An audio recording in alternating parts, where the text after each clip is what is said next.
All right, so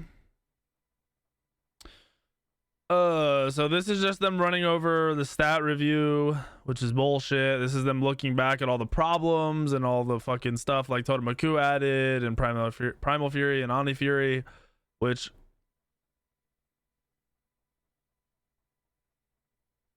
so they're basically saying they like this stuff.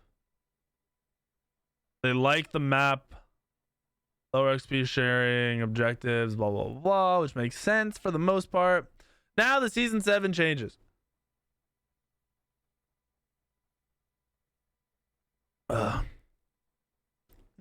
Zorn, shut up. All right. So, flexibility and player choice are great, but they can lead to some dangerous situations if left unchecked. Even in representing our core design goals, extreme highs can be just as dangerous as... Dude, why is this so fucking small? There we go. I don't know why that felt so small. Extreme highs can be just as dangerous to player experience as extreme lows. As the season progressed, we reached an invade meta. As well as some other role balance concerns. Addressing these issues will be the primary driver for our season 7 changes. Change the meta, boys. I did it. Problems to solve. Invade meta. I don't really need to go over that. Jungle role and mid role feeling less impactful.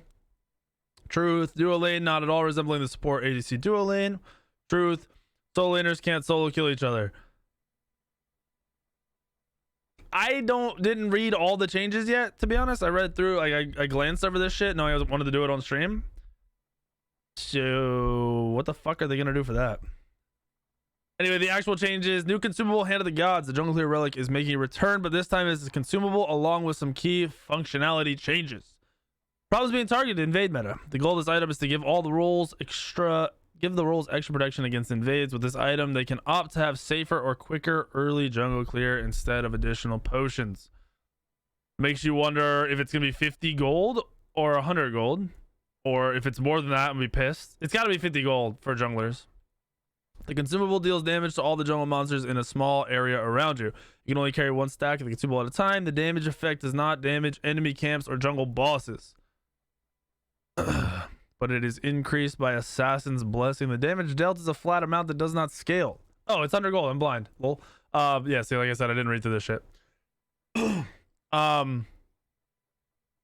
it's 100 gold and you start fucking Jotuns, you're kind of fucked because you won't have any health pots.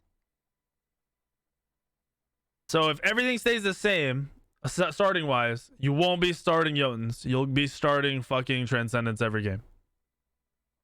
Or Boots because you have clear for the first camp, but Boots is still going to slow you way the fuck down. So something like Mercury might end up being stronger in a meta like this, where they're talking about you getting more farm. They're talking about lanes going back to normal, like a duo lane. They're talking about mid looking for farm and getting farm elsewhere. You might see, like, right off the flat, like, that's where my brain goes, is like the gods that won't be fucked too much. Honestly, starting Transcendence isn't a bad thing, but it'll be weird not rushing Jotuns every game. Unless they fuck with with starter items. Starters could cost less. Thank you, Nightwave, for grabbing some clothing, some merch. All right, so that's this. I'm not gonna buy this over and over again. Another stream before the new year and continue support for my fave streamer. Hope you had a good Christmas. Thank you, Dark Matter. I hope you did too, man. Thank you for the 10 months. What I'm thinking this does, honestly, for the first like month, maybe people actually start it, and then just the threat of it being started will stop invades, or just the game in general will shift away from invades, and you won't even go this item. Or you'll go this item to increase your clear time to do something different, which will be kind of revealed or found out or unlocked, whatever you want to fucking say, over time after the first couple weeks. People are going to find some way, like dropping blue faster gets you here and does this, or running by back camps and one-shotting it does this. Like, some things are going to fucking change. I don't think this is going to be picked up every game, and I think it'll just cause a meta where people are scared because of this item in the early game, so they don't invade. New starter relic is Vision Shard. They told me about this, and I was very unsure when I talked to them. So each player's inactive relic slot. So at the start of the game, you get a relic. You have another one that does nothing for 12 levels. That one cannot be upgraded to level 12 and will now have the shard in that place. So your second active spot will be the shard for 12 levels or 11 levels or whenever you buy your fucking shit, like whatever. Activating this place is a weak ward in the target location on 120-second cooldown. Problems being targeted is invade meta. The goal of this item is to give players more control over their early game experience. With this item, players are less likely to fall victim to a risky or aggressive ganks in the early game. It also might help familiarize more players with the joys of warding. Okay, as it will be applied to all game modes. First relic slot's not affected by this. The shard can be upgraded to a normal relic for free at level 12. The shard ward looks different and does not change with ward skins, has a smaller radius, lower duration, and provides no gold when killed. So honestly, what the fuck this is gonna do is it's gonna make pathing through the jungle aggressively for ganks or anything fucking difficult as shit if people are actually using this. So I'm thinking like high level SPL level, you're gonna calculate where you're gonna place your wards off the rip, and for the first 3 levels, especially with all the other shit in the game, you're just gonna be AFK farming, which is boring in a sense, but I'd rather be AFK farming than dealing with the invade meta or dealing with all fighting early game, because that we've been in that meta. Shit's terrible. 3 minutes of farming, as long as that turns into grouping and fighting, it's fucking sick. That's what this is gonna do. Straight up, that's what it's gonna do. It's also, we don't know how small it is. They didn't show me, so I don't actually know how much the smaller radius is. I'm gonna bet it's half as big, so your positioning of wards is gonna have to be very specific, but you are gonna have fucking 5 of them, so you kind of get to do what you want to do. New objective is the jungle shrine. The jungle shrine, wait, are there pictures for this? Oh, they showed these pictures. Okay, we'll talk about that in a second. So jungle shrine, I know what this is and I know what it kind of looks like. The jungle shrine is a new early game objective located in the area in between yellow and back harpies. So imagine you're running from your speed buff to the back harpies, one of those walls. That's what this is. The problems they're targeting. The goal of this feature is to add more items wide. Add more team wide impact to the jungle role in the early game. Junglers can't be in every lane at the same time, but now their allies will feel their impact through these gifts of gold. We hope this has a smaller effect. So this objective's gold reward grows each time your team clears a jungle camp. So it essentially has a variable respawn time. So I know this. I know, like, I don't know the specifics of what they came down to, but I know the idea of this, and I don't think I'm allowed to say anything about it because they didn't talk about it here. But just think of something that gives you think of like a totem of coup for the jungle, but not quite a totem of coup. Just think about that.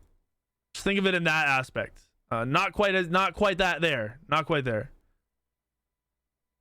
that intense. It'll be very, very minor, but something that does definitely impact the game over time.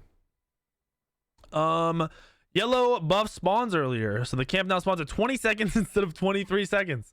You get a whole 3 seconds of speed buff more in the early game. It's crazy. Woo! I don't think this changes much with all the other stuff being put in the game.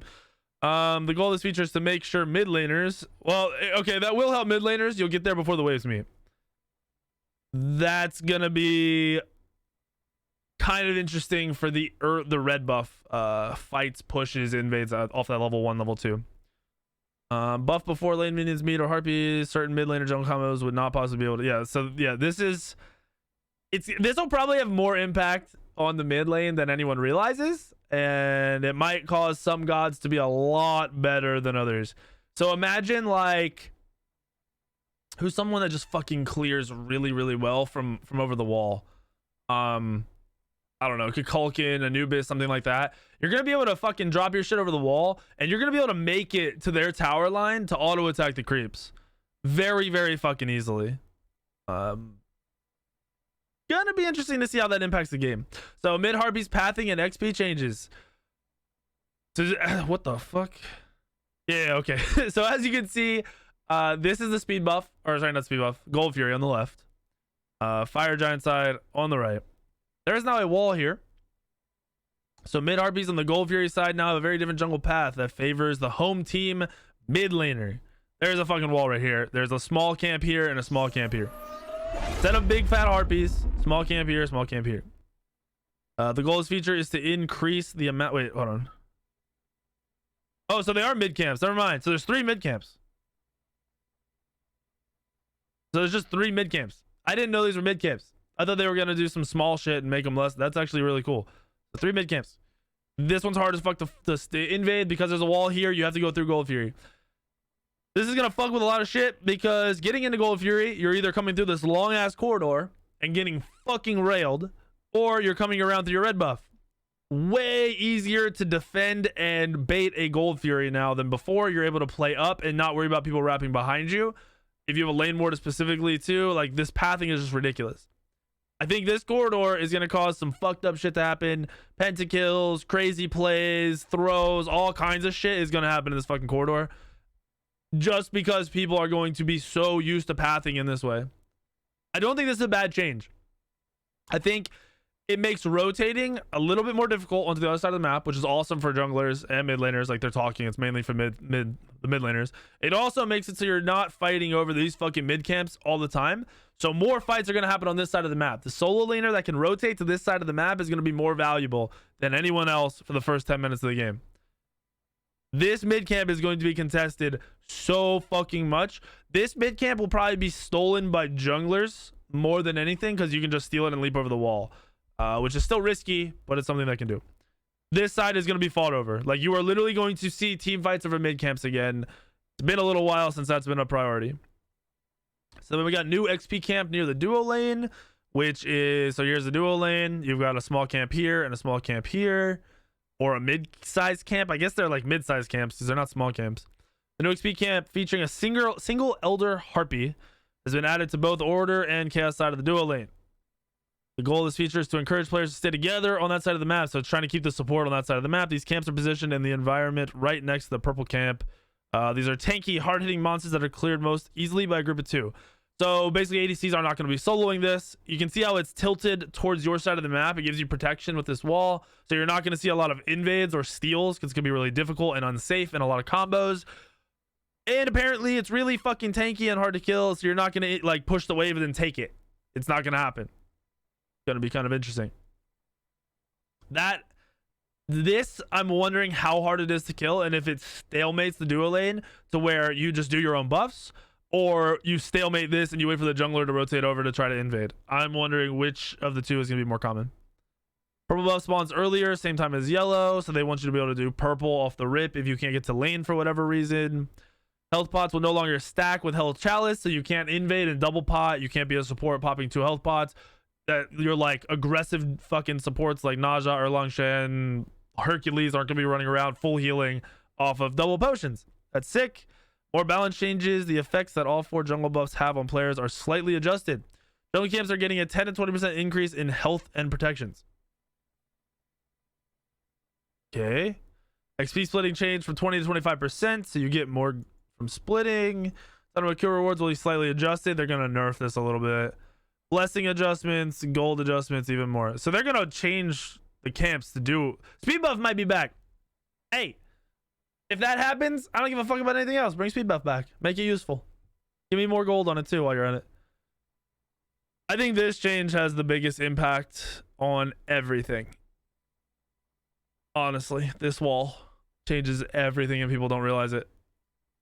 I think it's going to be crazy because it shifts everything to the solo side of the map. So if you have a pressure and you can rotate early, or like Thor solo is still strong, it's going to be fucked.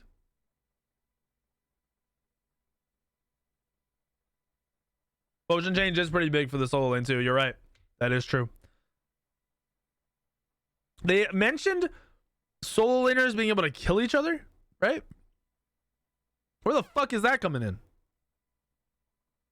I guess they're just hinting because solo laners can't kill each other, can't solo kill each other. Nothing in this says solo laners like makes it so solo laners can kill each other other than I guess the stacking HP. But like that just makes you fight a little bit less, right?